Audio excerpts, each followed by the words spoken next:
एक छोटा सा गांव था, वहां पर एक आदमी पहाड़ पर पत्थर तोड़ने का काम करता था। उसको अपनी जिंदगी से कोई गिला शिकवा नहीं था। पूरा दिन वो काम करता, मेहनत करता, दिन के एंड में जो थोड़ा बहुत पैसा मिलता वो जा करके अपने परिवार के साथ में थोड़ा सा टाइम स्पेंड करता और चैन से सो जाता।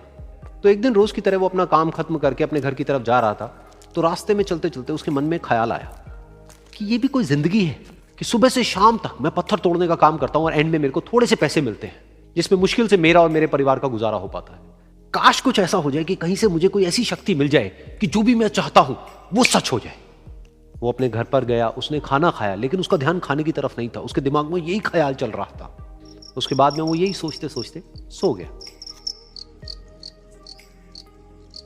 फिर नींद आने के कुछ देर बाद उसको एक सपना आया। सपने में उसने देखा कि रोज की तरह वो अपना काम खत्म करके अपने घर लौट रहा था। रास्ते में उसने एक बहुत ही बड़ा घर देखा और उसके मन में आया कि काश ये घर मेरा होता और मैं इसका मालिक होता। और उसके ये सोचते ही वो उस घर का मालिक बन गया। उसको यकीन ही नहीं हो रहा था कि जो उसने सोचा वो बन चुका है। लेकिन उसकी खुशी ज्यादा देर नहीं टिक पाई, क्योंकि उसको एकदम से एक शोर सुनाई दिया। उसने अपने घर के बाहर देखा कि एक बहुत बड़ी रैली निकल रही है, जिसमें बीचों बीच एक पॉलिटिशियन है जो ऐसे ऐसे हाथ हिला रहा है। और वहां पर जितने भी लोग खड़े थे सब उसके नाम के नारे लगा रहे थे, उसके आगे हाथ जोड़ करके खड़े थे, सब उसको देखने के लिए तड़प रहे थे। तब उसको यह एहसास हुआ कि मैं कितना छोटा हूं उसके आगे। और फिर उसके अंदर से एक ख्याल उठा कि काश मैं ये पॉलिटिशियन होता और मेरे पास भी इतनी ही पावर होती जितनी कि इसके पास में है। बस उसका इतना सा सोचने की देर थी, वो पॉलिटिशियन बन गया। उसकी खुशी का ठिकाना नहीं था, क्योंकि उसके आसपास में हजारों लोगों की भीड़ थी और सब उसको देखने के लिए तरस रहे थे, तड़प रहे थे। लेकिन उसकी ये खुशी भी ज्यादा देर नहीं टिक पाई। धूप बहुत ही तेज थी और उस पॉलिटिशियन को आदत नहीं थी इतनी गर्मी में रहने की। तो उस धूप की वजह से उसको चक्कर आ गए और वो बेहोश होकर के गिर गया। फिर उसको एहसास हुआ कि ये पॉलिटिशियन सबसे ताकतवर नहीं है, ये जो सूरज है ये सबसे ताकतवर है। और उसके मन में आया कि काश मैं ये सूरज बन जाऊं तो मेरे आगे कोई नहीं टिक पाएगा। और उसका इतना सा सोचने की देर थी और वो सूरज बन गया। और वो खुशी से पागल हो गया, क्योंकि पूरी दुनिया को वो ही रोशन कर रहा था और पूरी दुनिया में ऐसा कोई नहीं था जो कि उसकी रोशनी को रोक सके। लेकिन उसकी ये खुशी भी ज्यादा देर टिक नहीं पाई, क्योंकि कुछ ही देर बाद आसमान में कुछ काले बादल आए जिन्होंने कि उस सूरज की रोशनी को रोक दिया।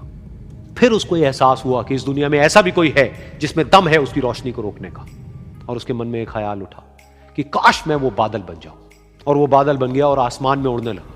उसको ऐसा लगा कि मैं आसमान में उड़ रहा हूं और अब मैं जहां चाहे वहां जा सकता हूं। लेकिन कुछ देर बाद वहां पर एक बहुत तेज हवा का झोंका आया जो कि उन बादलों को उड़ा करके ले गया। और फिर उसे ये समझ आया कि ये जो बादल हैं वो सूरज की रोशनी को तो रोक सकते हैं, लेकिन हवा को नहीं रोक सकते। ये हवा उनको बहा करके ले जाती है। फिर उसके मन में आया कि काश मैं ये हवा बन जाऊं। और वो हवा बन गया। हवा बनने के बाद में उसको अपने अंदर एक अलग ही ऊर्जा का अनुभव हुआ। वो चाहे तो आराम से बहता और चाहे तो आंधी बन करके, तूफान बन करके, जिसको भी चाहे उड़ा करके ले जाता। उसको ये विश्वास होने ही लगा था कि इस दुनिया में सबसे ज्यादा शक्तिशाली मैं हूं। लेकिन तभी उसके सामने आया एक पहाड़। उसने अपनी पूरी ताकत लगा दी, लेकिन उस पहाड़ को वो इतना सा भी नहीं हिला पाया। तब उसको यह एहसास हुआ कि इस दुनिया में कोई है जो हवा से भी ज्यादा शक्तिशाली है, जिसमें दम है उस हवा को रोकने का। फिर उसके मन में आया कि काश मैं ये पहाड़ होता। और वो पहाड़ बन गया। लेकिन हर बार की तरह इस बार भी उसकी खुशी ज्यादा देर तक नहीं टिक पाई। उसको एक जानी पहचानी सी आवाज सुनाई दी और साथ ही साथ उसको दर्द होने लगा, जैसे कि कोई है जो उसको तोड़ रहा है, उसको मार रहा है। तो दर्द से वो चीखने लगा और उसके मन में आया कि काश मैं वो बन जाऊं क्योंकि इस पहाड़ को तोड़ने का दम रखता है। लेकिन इस बार उसकी ये ख्वाहिश पूरी नहीं हुई। वो रोने लगा, चीखने लगा, चिल्लाने लगा। उसने अपनी पूरी जान लगा दी, लेकिन इस बार वो नहीं बन पाया। उसका दर्द बढ़ता ही चला जा रहा था और दर्द की वजह से एकदम से उसकी नींद खुली और सामने शीशा था। उसने शीशे में देखा और उसको समझ आया कि सपने में मैं वो क्यों नहीं बन पा रहा था जो मैं बनना चाहता था, क्योंकि असलियत में मैं वो ही हूं।